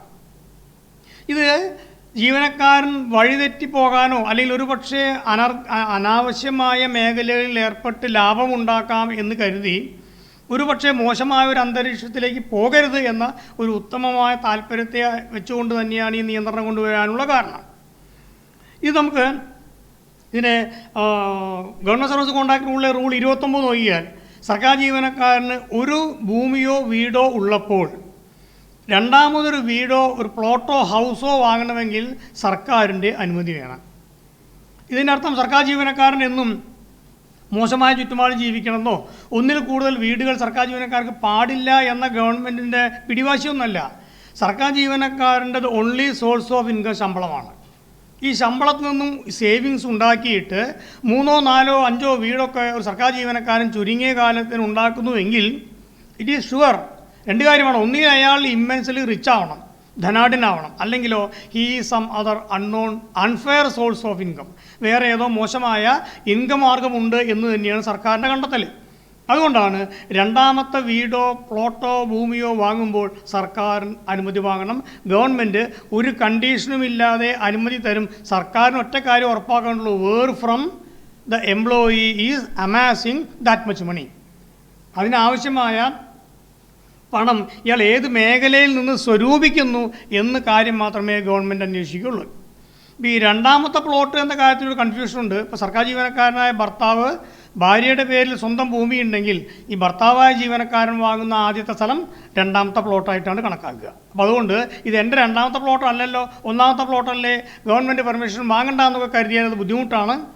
പ്രത്യേകിച്ച് പരാതികൾക്കും ഒരുപക്ഷെ കറപ്ഷനുമായി ബന്ധപ്പെട്ടുകൊണ്ടുള്ള പരാതികളും ആവലാതികളും വരാൻ സാധ്യതയുള്ള ഡിപ്പാർട്ട്മെൻറ്റുകളിൽ അത് പ്രത്യേകം ശ്രദ്ധിക്കേണ്ടതാണ്. അതുകൊണ്ടാണ് ഒരാൾക്കൊരു ജില്ലയിലേക്ക് ഒരു ഉയർന്ന ഉദ്യോഗസ്ഥൻ ഒരു ജില്ലയിലേക്ക് ട്രാൻസ്ഫർ കിട്ടിയാൽ ആ ജില്ലയിൽ അയാൾക്ക് ഒരുപാട് ലാൻഡർ പ്രോപ്പർട്ടീസും മറ്റും ഉണ്ടെങ്കിൽ ആ വിവരം ഗവൺമെൻറ് അറിയിച്ചിട്ട് ഗവൺമെൻറ് ഡിപ്പാർട്ട്മെൻറ്റ് അറിയിച്ചിട്ട് അയാളുടെ ട്രാൻസ്ഫർ വേറൊരു സ്ഥലത്തേക്ക് മാറ്റണമെന്ന് വരെ ഗവൺമെൻറ് സർവീസ് കോൺട്രാക്ട് റൂളിലുണ്ട്. യാതൊരു കാരണവശാലും ഒരു tinge of what to say misbehaviour അല്ലെങ്കിൽ ടിഞ്ച് ഓഫ് കറപ്ഷൻ, ഒരു അല്പം പോലും മോശമായ സിറ്റുവേഷൻ ഉണ്ടാവരുത്. സ്വഭാവവിശുദ്ധി ഒരു കാരണവശാലും അല്പം പോലും ചോർന്നു പോകാത്ത രീതിയിലാവണം സർക്കാർ ജീവനക്കാരൻ എന്ത് കണക്കാക്കി തന്നെയാണ് ഈ നിബന്ധനകൾ. അല്ലാണ്ട് സർക്കാർ ജീവനക്കാരനെ കടിഞ്ഞാണിടുക എന്ന ദുഷ്ടലാക്ക് ഈ റൂളുകളുടെ ഒരു വശത്തും കാണില്ല. ഈ ഗവൺമെൻറ് സർവീസ് കോൺട്രാക്ട് റൂളിലെ റൂൾ 37 പറയുന്ന വ്യവസ്ഥ നമ്മളെല്ലാ ജീവനക്കാരും അറിഞ്ഞോ അറിയാതെയോ എല്ലാ കൊല്ലവും അംഗീകരിക്കുന്നുണ്ട്. ഇത് പ്രകാരമാണ് നമ്മൾ എല്ലാ വർഷവും ജനുവരി 15-ാം തീയതിക്കുള്ളിൽ ലാൻഡർ പ്രോപ്പർട്ടി സ്റ്റേറ്റ്മെൻറ്റ് കൊടുക്കുന്നത്. ഈ റൂളിനെ അടിസ്ഥാനമാക്കിയിട്ടാണ്. ചട്ടം 37 പ്രകാരം lander property statement printed form കിട്ടും. അതൊരു കൺസീൽഡ് റെക്കോർഡാണ്. നമ്മൾ തന്നെ ഒരു എൻവലപ്പിലാക്കി സീൽ ചെയ്താണ് കൊടുക്കുക. Nobody is going to open it or go through the materials. പക്ഷേ ഒരു ജീവനക്കാരനെതിരെ പരാതി ഉണ്ടായാൽ ആ വർഷത്തെ ലാൻഡർ പ്രോപ്പർട്ടി സ്റ്റേറ്റ്മെൻറ്റ് എടുത്ത് പരിശോധിക്കും. എന്നിട്ട് ആ ലാൻഡർ പ്രോപ്പർട്ടി സ്റ്റേറ്റ്മെൻറ്റിൽ പറയാത്ത ഏതെങ്കിലും വസ്തുവകകൾ വിറ്റതായോ വാങ്ങിയതോ ആയതായാണ് പരാതിയെങ്കിൽ രണ്ട് കാര്യത്തിന് ഇയാൾ സമാധാനം പറയേണ്ടി വരും. ഒന്ന്, എവിടെ നിന്നാണ് ഇയാൾക്ക് ഈ പണം കിട്ടിയത്, അല്ലെങ്കിൽ ഈ വിറ്റ പണം ഇയാൾ എന്ത് ചെയ്തു, എന്തുകൊണ്ട് നിങ്ങൾ ലാൻഡർ പ്രോപ്പർട്ടി സ്റ്റേറ്റ്മെൻറ്റിൽ ഉൾപ്പെടുത്തിയില്ല. അതായത് suppression of material information with malafide intention. ദുരുദ്ദേശപരമായി ഒരു പ്രധാനപ്പെട്ട വിവരം മനഃപൂർവ്വം ഒളിച്ചു വെച്ചു, മറച്ചു വെച്ചു എന്ന രീതിയിലാണ് സർക്കാർ ജീവനക്കാരനെതിരെ ഡിപ്പാർട്ട്മെൻറ്റ് നടപടികൾ എടുക്കുക. ഇതുപോലെ ഈ ലാൻഡർ പ്രോപ്പർട്ടി സ്റ്റേറ്റ്മെൻറ്റിൻ്റെ കാര്യത്തിൽ അതത് ഓഫീസുകളിൽ ഏറ്റവും താഴെയുള്ള ഉദ്യോഗസ്ഥന്മാർ അവരുടെ ഓഫീസിലും അതങ്ങനെ പോയി അവസാനം head of the department head അയാളുടെ ലാൻഡർ പ്രോപ്പർട്ടി സ്റ്റേറ്റ്മെൻറ്റ് കൺസേൺഡ് സെക്രട്ടറിക്കാണ് അയച്ചു കൊടുക്കുക. അങ്ങനെ സെക്രട്ടറിക്ക് അയച്ചു കൊടുക്കുമ്പോൾ അതിലൊരു സർട്ടിഫിക്കറ്റ് കാണിക്കും. സർട്ടിഫൈഡ് ദാറ്റ് തൻ്റെ കീഴിലുള്ള എല്ലാ ജീവനക്കാരുടെയും ലാൻഡർ പ്രോപ്പർട്ടി സ്റ്റേറ്റ്മെൻറ്റുകൾ യഥാവിധി സ്വീകരിച്ചു എന്നും ആയത് കൃത്യമായി ഇൻടാക്റ്റായി അതത് ഓഫീസുകളിൽ സൂക്ഷിച്ചിട്ടുണ്ട് എന്നും ഈ ഡിപ്പാർട്ട്മെൻറ്റ് ഹെഡ് ബന്ധപ്പെട്ട സെക്രട്ടറിയെ അറിയിക്കേണ്ടതാണ്. അതുകൊണ്ട് ഏത് ഡിപ്പാർട്ട്മെൻറ്റിലും, പോലീസ് ഡിപ്പാർട്ട്മെൻറ്റിലാണെങ്കിൽ അദ്ദേഹം DGP director general of police അദ്ദേഹത്തിൻ്റെ landed property statement copy home സെക്രട്ടറിക്ക് അയച്ചു കൊടുക്കുകയും അതോടൊപ്പം ഈ ഒരു സർട്ടിഫിക്കറ്റ് തൻ്റെ കീഴിലുള്ള പോലീസ് ഡിപ്പാർട്ട്മെൻറ്റിലെ എല്ലാ ജീവനക്കാരുടെയും ലാൻഡർ പ്രോപ്പർട്ടി സ്റ്റേറ്റ്മെൻറ്റ് കൃത്യമായി സ്വീകരിക്കുകയും അതത് ഓഫീസുകളിൽ ഇൻടാക്റ്റായി സൂക്ഷിച്ചിട്ടുണ്ട് എന്ന് അദ്ദേഹം സർട്ടിഫിക്കറ്റ് കൊടുക്കുകയും വേണം. അത് ജനുവരി 15-ന് മുമ്പ് ഒരു കലണ്ടർ ഇയറിനെ അടിസ്ഥാനമാക്കിയാണ് ലാൻഡർ പ്രോപ്പർട്ടി സ്റ്റേറ്റ്മെൻറ്റ് ഉണ്ടാക്കുക. ലാൻഡർ പ്രോപ്പർട്ടി സ്റ്റേറ്റ്മെൻറ്റുകളിൽ ഭൂമി മാത്രമല്ല പണപരമായ മൂല്യമുള്ള എല്ലാ വസ്തുക്കളുടെയും വിവരം വേണം. അത് ആരുടെ എല്ലാം പേരിൽ, സുഹൃത്തുക്കളുടെ പേരിൽ, കുടുംബാംഗങ്ങളുടെ പേരിൽ, സ്വന്തം പേരിൽ ബിനാമിയായി വാങ്ങിയിട്ടുണ്ടെങ്കിൽ ആ പേരിൽ വരെയുള്ള എല്ലാ ഡീറ്റെയിൽസും ഈ ബന്ധപ്പെട്ട രേഖകളിൽ ലാൻഡർ പ്രോപ്പർട്ടി സ്റ്റേറ്റ്മെൻറ്റിൽ കാണിക്കണം എന്നാണ് വ്യവസ്ഥ. ഈ സാമ്പത്തികമായ കാര്യങ്ങളിൽ സർക്കാർ ഈ ജീവനക്കാരുടെ മേൽ ഒരു വേറെ കടുത്ത നിയന്ത്രണങ്ങൾ വീണ്ടും കൊണ്ടുവരുന്നുണ്ട്. അതിൻ്റെ ഭാഗമായിട്ടാണ് ഗവൺമെൻറ് സർവീസ് കോൺട്രാക്ട് റൂളിലെ റൂൾ 51 പ്രകാരം no government employee shall be perpetual debtor. ഒരു സർക്കാർ ജീവനക്കാരനും സ്ഥിരം കടക്കാരനാവാൻ പാടില്ല എന്നാണ് വ്യവസ്ഥ. എന്താണ് ഈ സ്ഥിരം കടക്കാരനാവുക എന്ന് പറഞ്ഞാൽ? സർക്കാർ ജീവനക്കാരൻ കടക്കാരനായിട്ട് എപ്പോഴാണ് കണക്കാക്കുക? ഒരു ജീവനക്കാരൻ്റെ ശമ്പളത്തിൻ്റെ സിംഹഭാഗവും വിവിധ കാര്യങ്ങൾക്കായി റിക്കവറിയായി പോകുന്നു എങ്കിൽ അയാളെ ഒരു സ്ഥിരം കടക്കാരനായി കണക്കാക്കണം എന്നാണ് ചട്ടം. എങ്കിൽ ഒരു സർക്കാർ ജീവനക്കാരനിൽ നിന്ന് എത്ര തുക തിരിച്ചു പിടിക്കാം? How far his recoveries may go? എത്ര വരെ ഒരാൾ റിക്കവറി ആവാം? ഇതിന് Kerala financial code volume 1 article 62 പ്രകാരം ഒരു സർക്കാർ ജീവനക്കാരൻ്റെ ബേസിക് പേയുടെ 1/3 കൂടുതൽ റിക്കവറി പാടില്ല എന്നാണ് ചട്ടം. The maximum amount that can be recovered from a government employee is limited to 1/3 of basic pay ആണ്. സർക്കാർ ജീവനക്കാരൻ്റെ ശമ്പളം കൊണ്ട് ഉദ്ദേശിക്കുന്നത് ബേസിക് പേ മാത്രമാണ്. ബാക്കി എല്ലാ അലവൻസുകളാണ്. DA അടക്കം അലവൻസാണ്. DA അടക്കം വേണമെങ്കിൽ ഗവൺമെൻറ്റിന് തരേണ്ട ആവശ്യമില്ലാത്ത സാഹചര്യം വരാം. ഇപ്പോൾ HRA അലവൻസാണ്, ഹൗസ് റെൻ്റ് അലവൻസ്. എല്ലാ ജീവനക്കാർക്കും ക്വാർട്ടേഴ്സ് കൊടുത്താൽ HRAയുടെ ആവശ്യമില്ല. സിറ്റി കോമ്പൻസേറ്ററി അലവൻസ്, നഗരങ്ങളിലെ ചിലവ് കൂടുതലായതിനാൽ നഗരങ്ങളിൽ ജോലി ചെയ്യുന്ന സർക്കാർ ജീവനക്കാർക്കൊരു സഹായം എന്ന രീതിയിലാണ് CCA. ഒരുപക്ഷെ നഗരങ്ങളിലെ സർക്കാർ ജീവനക്കാർക്കായിട്ട് ഗവൺമെൻറ് ഒരു സബ്സിഡൈസ്ഡ് ക്യാൻറ്റീൻ തുടങ്ങിയാലോ? CCA വേണ്ട. അതുകൊണ്ട് എല്ലാ അലവൻസുകളും ഒരു സാഹചര്യത്തെ മീറ്റ് ചെയ്യുന്നതിന് വേണ്ടി to equip the government employee to face the situation അതിന് കൊടുക്കുന്നതാണ്. അപ്പോൾ ആ സിറ്റുവേഷൻ ഇല്ലെങ്കിൽ ഈ അലവൻസിൻ്റെ ആവശ്യമില്ല. അങ്ങനെ തന്നെയാണ് DAയും. എന്തിനാണ് ക്ഷാമബത്ത? When the price level is shooting up or is skying up, വില നിലവാരം ആകാശത്തോളം ഉയരുമ്പോൾ ഈ വില നിലവാരത്തിന് അനുകൂലമായ ഒരു സാമ്പത്തിക സഹായം എന്ന രീതിയിലാണ് DA കൊടുക്കുന്നത്. അപ്പോൾ DA ഒരു പക്ഷേ DA കൊടുക്കേണ്ടാത്ത സാഹചര്യം സംജാതമാകാം. 1/7/2014 മുതൽ 31/12/2014 വരെയുള്ള 6 മാസത്തിൽ കേരളത്തിലെ DA റേറ്റ് 0 പുതിയ ശമ്പള സ്കെയിലിൽ. ഒരുപക്ഷെ 1/7/14 തൊട്ട് 31/12/2014 വരെയുള്ള 6 മാസങ്ങളിലെ കാലഘട്ടങ്ങളിൽ കേരളത്തിൽ നിലനിന്നിരുന്ന വില നിലവാരം ഇപ്പോൾ പുനഃസ്ഥാപിക്കാൻ കഴിഞ്ഞാൽ ഇപ്പോൾ നമുക്ക് തരുന്ന ഈ 20% ഇനി കിട്ടാൻ ബാക്കിയുള്ള ഏതാണ്ട് 5-8% DA തരണ്ട. അതുകൊണ്ട് എല്ലാ അലവൻസുകളും ചില പ്രത്യേക സാഹചര്യങ്ങൾക്ക് വേണ്ടി തരുന്നതാണ്.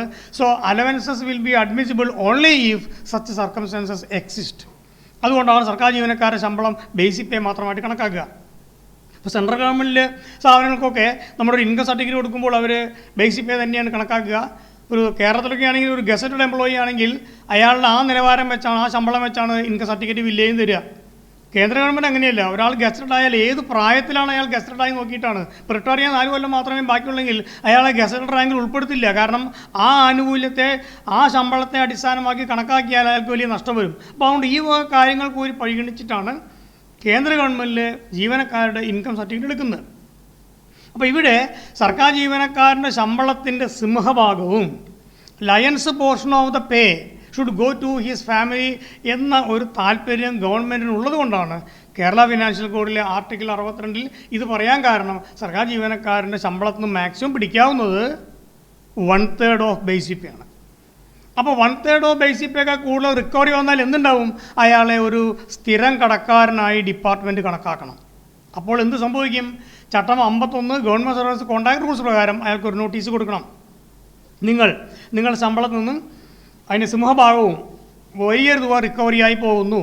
സർക്കാർ ജീവനക്കാരെ പെരുമാറ്റച്ചട്ടങ്ങളിലെ ചട്ടം 51 പ്രകാരം പെർപ്പച്വൽ ഡെറ്റർ, സ്ഥിരം കടക്കാരനായി കണക്കാക്കുന്ന ആൾക്കാർക്ക് സർവീസിൽ കണ്ടിന്യൂ ചെയ്യാൻ അവകാശമില്ല എന്നാണ് വ്യവസ്ഥ. They shall be terminated from service. പക്ഷേ അതിൻ്റെ മുന്നോടിയായിട്ട് അവർക്കൊരു നോട്ടീസ് കൊടുക്കും. നിങ്ങൾക്ക് 2 കൊല്ലത്തെ ഗ്രേസ് ടൈം തരും.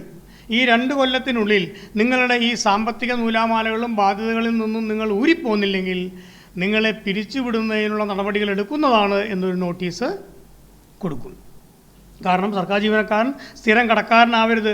സ്ഥിരം കടക്കാരനാവാതിരിക്കാനുള്ള നിയന്ത്രണങ്ങൾ റൂളുകളിലും സർക്കാരും ഉള്ളപ്പോൾ എന്തിനാണ് സർക്കാർ ജീവനക്കാരൻ അങ്ങനെ വഴിതെറ്റിപ്പോകുന്നത് എന്നാണ് സർക്കാരിൻ്റെ താല്പര്യം.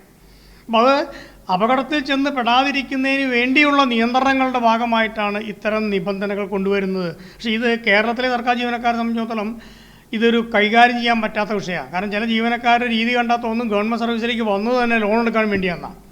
ഒരു പക്ഷേ അത്രയേറെ താങ്ങാൻ പറ്റാവുന്നതിനേക്കാൾ കൂടുതൽ അഡ്വാൻസ് വാങ്ങിയിട്ട് അവസാനം റിക്കവറിക്ക് പറ്റാത്ത സാഹചര്യം വന്നാൽ എന്തു ചെയ്യും? ഈ ശമ്പള സർട്ടിഫിക്കറ്റ് കൊടുക്കുന്ന മേലധികാരിക്ക് ബന്ധപ്പെട്ട സ്ഥാപനത്തിന് നോട്ടീസ് വരുമ്പോൾ ഈ ജീവനക്കാരൻ്റെ ശമ്പളം റിക്കവർ ചെയ്യാൻ ആവശ്യമായ തുക ഇല്ലെങ്കിൽ ഈ ഒപ്പിട്ട് കൊടുത്ത കൺട്രോളിംഗ് ഓഫീസർ ശമ്പളത്തിൽ നിന്ന് റിക്കവർ ചെയ്യാൻ പറ്റില്ലെങ്കിലും തൽക്കാലം അയാളെ പ്രശ്നങ്ങളിലേക്ക് കൊണ്ടുവരാൻ ഈ സ്ഥാപനത്തിന് പറ്റും. കാരണം ഏത് മേലധികാരിയാണോ ഒപ്പിട്ട് കൊടുത്തത് ആ അധികാരിയുടെ ഹയർ അതോറിറ്റിക്ക് ഇതൊരു പരാതിയായി പോയാൽ ഹയർ അതോറിറ്റി ഈ ഒപ്പിട്ട് കൊടുത്ത മേലധികാരിയുടെ ശമ്പളം കുറച്ച് കാലത്തേക്ക് കൊടുക്കേണ്ടെന്ന് പറഞ്ഞ് സ്റ്റോപ്പ് പേയ്മെൻറ്റ് ഓർഡറൊക്കെ ട്രഷറിക്ക് കൊടുത്ത സംഭവങ്ങളൊക്കെ ഒരുപാടുണ്ട്. അപ്പോൾ സർട്ടിഫിക്കറ്റ് കൊടുക്കുമ്പോൾ മേലധികാരിയെ നോക്കേണ്ടത് ഇതൊരു പ്രധാനപ്പെട്ട കാര്യമാണ്.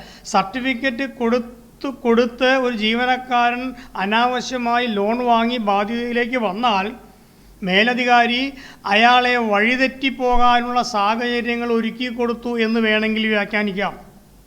The concerned higher authority has colluded with him, അയാളുടെ കൈകോർത്തു, ജോയിൻഡ് ഹാൻഡ്സ് വിത്ത് ഹിം, അയാൾ ഒരു പക്ഷേ മേലധികാരി സർട്ടിഫിക്കറ്റ് തന്നില്ലായിരുന്നുവെങ്കിൽ ഇയാൾ ലോൺ എടുക്കുമായിരുന്നില്ല, ഒരു പക്ഷേ ഇത്തരം വലിയൊരു കുഴിയിലേക്ക് വീണു പോകുമായിരുന്നില്ല എന്നൊരു സിറ്റുവേഷൻ വരും. വേണമെങ്കിൽ മേലധികാരിക്ക് എഗൻസ്റ്റായിട്ട് സൂപ്പർവൈസറി ലാബ്സ് എന്ന പേരിൽ നടപടിയെടുക്കാം. അപ്പോൾ അതുകൊണ്ടാണ് സർട്ടിഫിക്കറ്റ് കൊടുക്കുമ്പോൾ ശ്രദ്ധിക്കണം, ഒരു നിബന്ധന വയ്ക്കുക, ഒന്നുകിൽ മാക്സിമം ഇത്ര രൂപയ്ക്ക് കൊടുക്കാവൂ, അല്ലെങ്കിൽ ഒരു പക്ഷേ മുമ്പേ സർട്ടിഫിക്കറ്റ് വാങ്ങിയിട്ടുണ്ടെങ്കിൽ ആ സർട്ടിഫിക്കറ്റിൻ്റെ അപ്പോഴത്തെ പൊസിഷൻ എന്താണെന്ന് ബോധ്യമായിട്ടേ അത് ചെയ്യാവൂ. ഇത് ചില ആൾക്കാർ ഒരു ആഫീസിൽ 4-5 സർട്ടിഫിക്കറ്റ് വാങ്ങിയിട്ടുണ്ടാവും. പിന്നെ ആ മേലധികാരി പറയും ഇനി നിങ്ങൾക്ക് സർട്ടിഫിക്കറ്റ് തരില്ല, കാരണം as per records in this office നിങ്ങൾ 4 സർട്ടിഫിക്കറ്റ് കൊണ്ടുപോയിട്ടുണ്ട്. അപ്പോൾ ഈ ജീവനക്കാരെന്ത് ചെയ്യും? അയാൾ വേറൊരു റിക്വസ്റ്റ് കൊടുത്ത് വേറെ ആഫീസിലേക്ക് ട്രാൻസ്ഫർ വാങ്ങും, കാരണം അവിടുത്തെ മേലധികാരിക്ക് അറിയില്ല. അതുകൊണ്ട് നമ്മൾ സാധാരണ ഇപ്പോൾ ഞാനൊക്കെ ഒരു ഉപദേശം വെച്ച് കൊടുക്കാറുണ്ട്. ശമ്പള സർട്ടിഫിക്കറ്റ് കൊടുത്താൽ ആ വിവരം സർവീസ് ബുക്കിൽ രേഖപ്പെടുത്തുക. കാരണം സർവീസ് ബുക്ക് എന്തായാലും ആ പുതിയ ഓഫീസിലേക്ക് പോകും. ഇതിന് ആർക്കാണ് കൊടുത്തത്, എത്ര രൂപയ്ക്കാണ്, ഏത് സ്ഥാപനമാണ്, ആരൊക്കെയാണ് ജാമ്യക്കാർ എന്നാണ് ഇയാളുടെ ഡേറ്റ് ഓഫ് റിട്ടയർമെൻറ്റ്, ഈ ജാമ്യക്കാരൊക്കെ. ഈ വിവരങ്ങളെല്ലാം സർവീസ് ബുക്കിൽ രേഖപ്പെടുത്തിയാൽ, സർവീസ് ബുക്കിൽ ഒരുപാട് കോളങ്ങൾ അനാവശ്യമായിട്ടുള്ളതുണ്ട്, ഒരുപാട് പേജുകളുണ്ട്. ഇതിൽ ഏതെങ്കിലും പേജുകൾ ഇത് രേഖപ്പെടുത്തിയാൽ പുതിയ ഓഫീസിലെ മേലധികാരിയെ കബളിപ്പിക്കാനുള്ളൊരു സാഹചര്യം ഒരു പക്ഷേ ആ ജീവനക്കാരന് കിട്ടാതെ പോകാം. അത് സത്യത്തിൽ അയാളെ ഹെൽപ്പ് ചെയ്യുന്നതിന് തുല്യമാണ്. കാരണം ഈ ലോൺ എടുക്കുന്നത് ഏതാണ്ട് ആഹ്ലാദ തിമിർപ്പിൻ്റെ കാലഘട്ടം.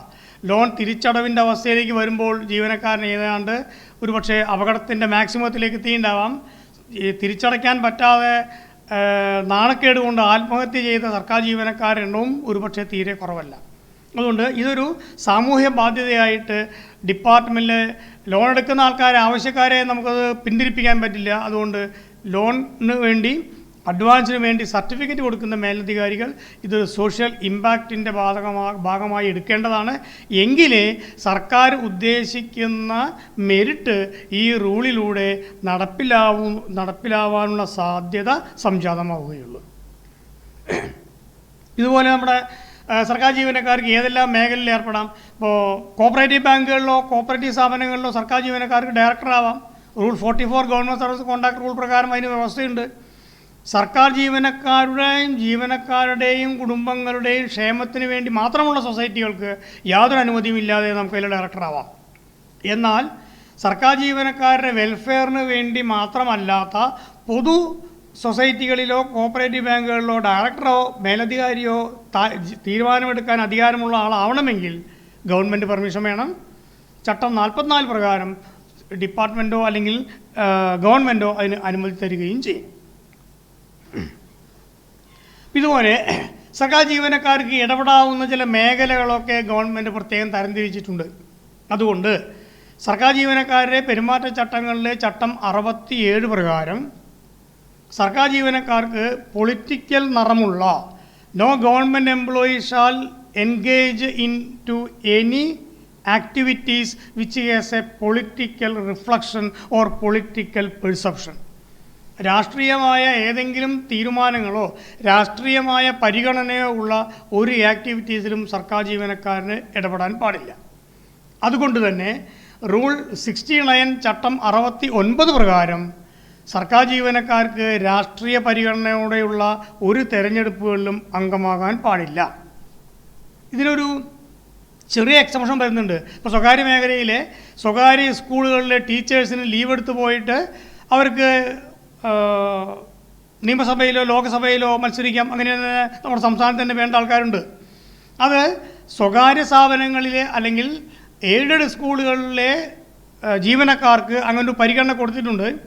എന്നാൽ ഗവൺമെൻറ് എംപ്ലോയീസിനെ സംബന്ധിച്ചിടത്തോളം no government employee shall contest in any elections which is held with a political perception or political colour. ഇതിൽ ഈ രാഷ്ട്രീയവുമായിട്ട് നേരിട്ട് ബന്ധപ്പെടാത്ത ഒരു കണ്ടീഷൻ ഈ റൂളിൽ അമെൻഡ് ചെയ്ത് കൊണ്ടുവന്നിട്ടുണ്ട്. റൂൾ 67A പ്രകാരം ഒരു സർക്കാർ ജീവനക്കാരനും മതങ്ങളോ ഏതെങ്കിലും മറ്റു മതപരമായ സംഘടനകളോ പ്രൊമോട്ട് ചെയ്യുന്ന ട്രസ്റ്റ്, സമിതി, യൂണിറ്റ് അതിലൊന്നും ഔദ്യോഗിക ഭാരവാഹികളാകാൻ പാടില്ല. ആയതിനാൽ ഉത്സവ കമ്മിറ്റികളിലോ അമ്പല കമ്മിറ്റികളിലോ പള്ളി കമ്മിറ്റികളിലോ ചർച്ചുകൾ റിനോവേഷൻ കമ്മിറ്റികളിലോ മെമ്പറാവാം. പക്ഷേ എക്സിക്യൂട്ടീവ്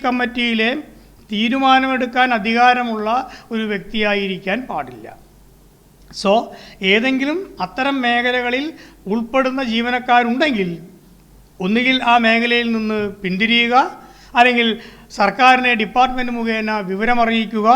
അതിലൊരു കാര്യം പ്രത്യേകം പറയണം, സർക്കാർ പറയുന്ന നിർദ്ദേശങ്ങൾ അപ്പാടെ പാലിക്കാൻ ഞാൻ സന്നദ്ധനാണെന്നും ഡിപ്പാർട്ട്മെൻറ്റ് നിർദ്ദേശിക്കുന്ന സമയം, ആവശ്യപ്പെടുന്ന സമയം ഇതിൽ നിന്നും പിന്തിരിയാൻ ഞാൻ തയ്യാറാണ് എന്നൊരു കൂടി വിവരം കൊടുത്താൽ, so that at least two that extent നമ്മുടെ ഭാഗം ജെന്യൂനായി മാറും. ആ കാര്യങ്ങൾ ശ്രദ്ധിക്കേണ്ടതാണ്. ഇതുപോലെ സർക്കാർ ജീവനക്കാർക്ക് ഒരുപാട് മറ്റു മേഖലകളിലും നിയന്ത്രണങ്ങളുണ്ട്. അങ്ങനെയാണ് rule 93 government servants contract rules ഒരു പക്ഷേ ഒരു വലിയ റൂളാണ്. അതിലേതാണ്ട് 10-12ഓളം സബ്സെക്ഷനുകളുണ്ട്. ഈ റൂൾ 93 ഏറ്റവും പ്രധാനപ്പെട്ടതാണ് bigamous marriage is not permissible to government employee എന്നുള്ളത്. സർക്കാർ ജീവനക്കാർക്ക് ഒന്നിൽ കൂടുതൽ വിവാഹം, അത് ഈ ജീവനക്കാരൻ ഉൾപ്പെടുന്ന ജാതിയോ മതമോ ഒന്നിൽ കൂടുതൽ വിവാഹത്തിന് അനുമതി നൽകുന്നു എങ്കിൽ പോലും, as long as he is A government employee, he cannot think of A second marriage while the first marriage is effective or alive. ഇത് ഈ ഗവൺമെൻറ് സർവീസ് കോൺട്രാക്ട് റൂൾസിനൊരു കണ്ടീഷൻ മാത്രമായിട്ടല്ല, സർക്കാർ ജീവനക്കാരനായിട്ട് അംഗീകരിച്ച് അപ്രൂവ് ചെയ്ത് നിയമനം ക്രമീകരിക്കുന്നതിനും ഈ റൂൾ ബാധകമാണ്. അത് നമ്മൾ KSNSRലെ റൂൾ നമ്പർ 10B ഡിസ്കസ് ചെയ്തപ്പോൾ ഈ കാര്യം പറഞ്ഞതുമാണ്. റൂൾ നമ്പർ 93 വേറൊരു വ്യവസ്ഥയാണ് റെസിഡൻസ് ഓഫ് എൻ എംപ്ലോയി. ഒരു ജീവനക്കാരൻ എവിടെ താമസിക്കാം? സാധാരണ നിലയിൽ a government employee shall reside within 15 kilometre radius of his office. അതാണ് വ്യവസ്ഥ. അതിനും കൂടി കണക്കാക്കിയിട്ടാണ് ഒരു പക്ഷേ ഹൗസ് റെൻ്റ് അലവൻസ് അഥവാ വീട്ടുവാടക അലവൻസ് കൊടുക്കാനുള്ള കാരണവും. എന്നാൽ ഈ 15 കിലോമീറ്റേഴ്സ് ഡിസ്റ്റൻസ് എന്ന വ്യവസ്ഥ യൂണിഫോം ഡിപ്പാർട്ട്മെൻറ്റുകൾ, എസൻഷ്യൽ സർവീസുകൾ, അതേപോലെയുള്ള ഡിപ്പാർട്ട്മെൻറ്റുകളിലെ ജീവനക്കാർക്ക് അത് 8 കിലോമീറ്ററായി പരിമിതപ്പെടുത്തിയിട്ടുണ്ട്. കാരണം in case of emergency the service of such employees shall be easily available to the department, that is to the public എന്ന ഒരു മെരിറ്റ്, ഒരു താല്പര്യം അല്ലെങ്കിൽ ഒരു നിശ്ചയം അതിലുള്ളത് കൊണ്ടാണ് ഈ 8 കിലോമീറ്ററായി പരിമിതപ്പെടുത്തിയിട്ടുള്ളത്. സോ ഈ റൂൾ 93ലെ ഈ റെസിഡൻസിൻ്റെ പ്രശ്നം പലപ്പോഴും സർക്കാർ ജീവനക്കാർ അറിയാതെ ചില അബദ്ധങ്ങളിൽ ചെന്ന് പെടുന്നതാണ്. അതിൽ ഏറ്റവും പ്രധാനപ്പെട്ടതാണ് ട്രാൻസ്ഫറിൻ്റെ റിക്വസ്റ്റ്. ട്രാൻസ്ഫറിൻ്റെ റിക്വസ്റ്റുകളിൽ അകലെ നിന്ന് വരുന്നവർ, എറണാകുളത്ത് നിന്ന് തൃശ്ശൂർ വന്ന് ജോലി ചെയ്യുന്ന ഒരാൾ ഒരു പക്ഷേ ട്രാൻസ്ഫർ റിക്വസ്റ്റിൽ പറയും ഞാൻ ഇങ്ങനെ നിത്യവും എറണാകുളത്ത് നിന്ന് തൃശ്ശൂർ വന്ന് ജോലി ചെയ്യുന്നു, അധികാലത്തെ വരേണ്ടി വരുന്നു, ഒരു ദിവസം ഏതാണ്ട് 150-160 ഒരു പക്ഷേ 200 കിലോമീറ്റർ ദൂരം താണ്ടിയാണ് ഞാൻ യാത്ര ചെയ്യുന്നത് എന്നൊക്കെ തൻ്റെ ട്രാൻസ്ഫർ അപ്ലിക്കേഷനിൽ വിശദമായി പറഞ്ഞേക്കാം. അങ്ങനെ ഈ കാര്യങ്ങൾ വിശദമായി ട്രാൻസ്ഫർ അപ്ലിക്കേഷനിൽ പറയുന്ന ജീവനക്കാരൻ്റെ ഉള്ളിലിരിപ്പ് എന്താ, ഞാൻ വളരെയേറെ ബുദ്ധിമുട്ട് സഹിച്ചിട്ടാണ് വരുന്നത് എന്ന് മേലധികാരി കണക്കാക്കിയിട്ട് എനിക്കൊരു ട്രാൻസ്ഫർ, എൻ്റെ നാട്ടിലേക്കൊരു ട്രാൻസ്ഫർ തന്ന് എന്നെ സഹായിച്ചോട്ടെ, അങ്ങനെ സഹായിക്കുന്നതിന് ഇതൊരു ഇൻഡ്യൂസീവ് ആവട്ടെ എന്നൊക്കെ കണക്കാക്കിയിട്ടായിരിക്കാം ഒരു പക്ഷേ ഈ കാര്യം പറയുക. പക്ഷേ ഇതിനേക്കാൾ വലിയൊരു വയലേഷനിൽ rule number 93 government service contract റൂൾസിൻ്റെ വയലേഷനായിട്ടാണ് ഇത് പരിഗണിക്കുക. കാരണം ഈ മേലധികാരിക്ക് ചോദിക്കാം, with whose permission you are going to Ernakulam every day. നിങ്ങൾ 15 കിലോമീറ്ററിനുള്ളിലോ 8 കിലോമീറ്ററിനുള്ളിലോ താമസിക്കാൻ ബാധ്യസ്ഥനാണ് എന്ന വ്യവസ്ഥയിൽ ഹൗസ് റെൻ്റ് അലവൻസ് ഇരിക്കെ നിങ്ങൾ ഏത് അനുമതി പ്രകാരമാണ്, എന്ത് അനുമതി ഉപയോഗിച്ചാണ് നിങ്ങൾ നിത്യവും എറണാകുളത്ത് പോയി തിരിച്ചു വരുന്നത് എന്ന് ചോദിക്കാം. അതുകൊണ്ട് ട്രാൻസ്ഫർ അപ്ലിക്കേഷൻ കൊടുക്കുമ്പോൾ ഇത്തരം അബദ്ധങ്ങളിലോ കുഴികളിലോ ചെന്ന് വീഴാതിരിക്കാൻ എന്ത് ചെയ്യാം? നമുക്ക് എൻ്റെ സ്വന്തം വീട് എറണാകുളത്താണെന്നും ഞാനിവിടെ ഈ ഓഫീസിൻ്റെ പരിസരത്ത് ഇത്ര ദൂരത്താണ് താമസിക്കുന്നതെന്നും ഈ അകലം മൂലം എനിക്ക് വീട്ടുകാര്യങ്ങളിൽ വേണ്ട രീതിയിൽ ഇടപെടാൻ പറ്റാതെ വരുന്നു എന്നും എൻ്റെ എറണാകുളം ജില്ലയിൽ വരുന്ന വേക്കൻസിയിലേക്ക് എന്നെ പരിഗണിച്ചാൽ എനിക്ക് എൻ്റെ ഔദ്യോഗിക കാര്യങ്ങളും വീട്ടുകാര്യങ്ങളും പരിക്കില്ലാതെ വളരെ എളുപ്പത്തിൽ കൈകാര്യം ചെയ്യാൻ കഴിയുമെന്നും ആയതിനാൽ ട്രാൻസ്ഫർ എനിക്ക് അനുവദിച്ചു തരാനുള്ള സന്മനസ്സുണ്ടാകണമെന്നും എന്ന രീതിയിലേ അപേക്ഷ കൊടുക്കാവൂ. ഇല്ലെങ്കിൽ ഇത് ജീവനക്കാരനെതിരെ ഒരുപക്ഷെ ബൂമറാങ് ചെയ്യാം. ഇതുപോലെ സർക്കാർ ജീവനക്കാർക്ക് ഡൗറി കൊടുക്കുകയോ ഡൗറി വാങ്ങുകയോ പാടില്ല. Child labour is not permissible in government offices. ഒരു കാരണവശാലും ബാല്യവേലകൾ പാടില്ല. സർക്കാർ ഓഫീസും പരിസരവും സ്മോക്ക് ഫ്രീ സോണാണ്. നമുക്ക് വേണമെങ്കിൽ അത് ഒരു 200 മീറ്റർ ചുറ്റളവ് എന്നൊരു പരിധി വെച്ചുകൊണ്ട് ഈ സോണിൽ യാതൊരു കാരണവശാലും പുകവലി പാടില്ല. അങ്ങനെ ഈ സോണിനകത്ത് പുകവലിയിൽ ഏർപ്പെടുന്നവർ ഒരു പക്ഷേ ശിക്ഷാർഹമാണ് എന്ന് നോട്ടീസ് വയ്ക്കാം. അതുപോലെ തന്നെ there shall be a committee, a people's committee, employees committee to prevent the atrocities against women in their working places. സ്ത്രീ ജീവനക്കാർക്ക് അവരുടെ ആഫീസുകളിൽ നിന്നോ സ്ഥാപനങ്ങളിൽ നിന്നോ ഒരുപക്ഷെ ഉണ്ടാകുന്ന ക്രൂരതകൾക്കെതിരായിട്ട് ഒരു കമ്മിറ്റി ഉണ്ടാവണം. ആ കമ്മിറ്റിയിലെ ഭൂരിപക്ഷം അംഗങ്ങളും വനിതകളാവണം. ആ കമ്മിറ്റിയുടെ ചെയർമാൻ പറ്റുമെങ്കിൽ ഒരു പക്ഷേ ഒരു ജനപ്രതിനിധിയാകണം എന്നാണ് ചട്ടം. ഇതൊക്കെ ആഫീസിൻ്റെ പരിസരവും വളരെ നല്ല രീതിയിൽ ഒരു നല്ല ഗുഡ് ആംബിയൻസ് ജോലി ചെയ്യാനും കൃത്യമായ രീതിയിൽ ജനസേവനത്തിന് വേണ്ടി ഉതകുന്ന സാഹചര്യങ്ങൾ സർക്കംസ്റ്റൻസസ് ആൻഡ് ആംബിയൻസസ് ഉറപ്പാക്കുക എന്നതിൻ്റെ ഭാഗമായിട്ടാണ് ഈ നിബന്ധനകൾ സർവീസ് റൂളുകളിൽ കൊണ്ടുവരാനുള്ള കാരണം. റൂൾ 93 ഒരുപാട് പുതിയ കാര്യങ്ങളും ആശയങ്ങളൊക്കെ ഗവൺമെൻറ് വീണ്ടും കൊണ്ടുവരുന്നുണ്ട്. അതിൻ്റെയൊക്കെ താല്പര്യങ്ങളുടെ പിന്നിലിതാണ് സർക്കാർ ജീവനക്കാരനെ മാന്യമായി ജീവിക്കാവുന്ന ഒരു അന്തരീക്ഷം ഗ്യാരണ്ടി ചെയ്യുക എന്നാണ് അതിൻ്റെ പിന്നിലെ ലക്ഷ്യം. ഇതിൽ റൂൾ 94 ഇതും സർക്കാർ ജീവനക്കാർക്ക് എപ്പോഴും ചിലപ്പോൾ അബദ്ധത്തിൽ ചെന്ന് ചാടുന്ന ഒരു റൂളാണ്. No government employee shall address any people's representative directly. ഒരു ജനപ്രതിനിധികൾക്കും സർക്കാർ ജീവനക്കാർക്ക് നേരിട്ട് കത്തോ പരാതിയോ കൊടുക്കാൻ പാടില്ല.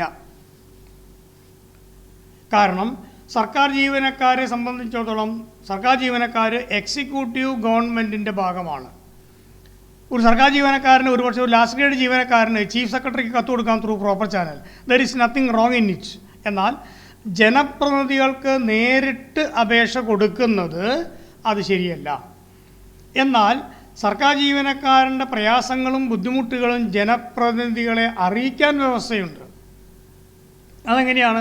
ഗവൺമെൻറ്റിലേക്ക് ഒരു പരാതി കൊടുത്തു, അല്ലെങ്കിൽ ഒരു റിക്വസ്റ്റ് കൊടുത്തു, 3 മാസ കാലാവധി കഴിഞ്ഞിട്ടും ഈ റിക്വസ്റ്റിൻ്റെ മേൽ യാതൊരു തീരുമാനവും ആയില്ല എങ്കിൽ ദാറ്റ് മാറ്റർ, ആ കാര്യം ഈ ബന്ധപ്പെട്ട മിനിസ്റ്ററുടെ വകുപ്പ് കൈകാര്യം ചെയ്യുന്ന മന്ത്രിയുടെ ശ്രദ്ധയിൽപ്പെടുത്താം.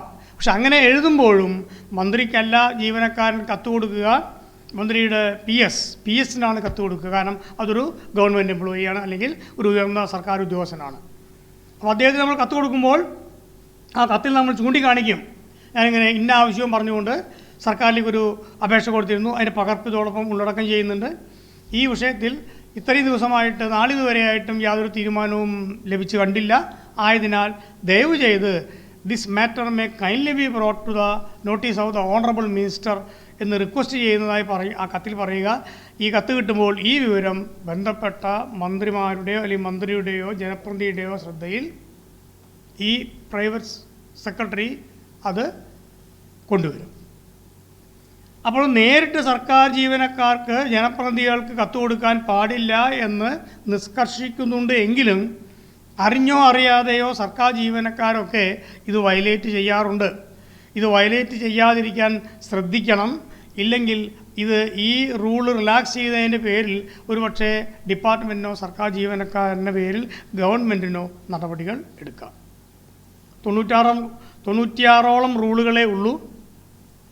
എല്ലാ റൂളുകളും ഏത് നിയമത്തിലും ഉള്ളതുപോലെ സംശയമുണ്ടായാൽ അത് ഇൻ്റർപ്രറ്റ് ചെയ്യാനുള്ള അധികാരം ഗവൺമെൻറ്റിനാണെന്നും അതോടൊപ്പം ഇതിലെ ഏത് അധികാരവും ഏത് കാര്യങ്ങളും ഡിപ്പാർട്ട്മെൻറ്റ് അധികാരികൾക്ക് കൈമാറാനുള്ള അധികാരവും അവകാശവും ഗവൺമെൻറ്റിനുണ്ട് എന്നും ഏത് റൂളിലും കാണും. അങ്ങനെ 96ഓളം റൂളുകളാണ് സർക്കാർ ജീവനക്കാരുടെ പെരുമാറ്റച്ചട്ടങ്ങളിൽ ഉള്ളത്.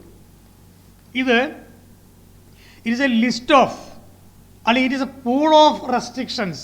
ഇത് നിയന്ത്രണങ്ങളുടെ ഒരു കൂമ്പാരമായിട്ടോ നിയന്ത്രണങ്ങളുടെ ഒരു നദിയായിട്ടോ നമുക്ക് തോന്നാമെങ്കിലും ഇതിലെല്ലാ റൂളുകളും സർക്കാർ ജീവനക്കാരൻ്റെ സുഹൃത്തുക്കളാണ്.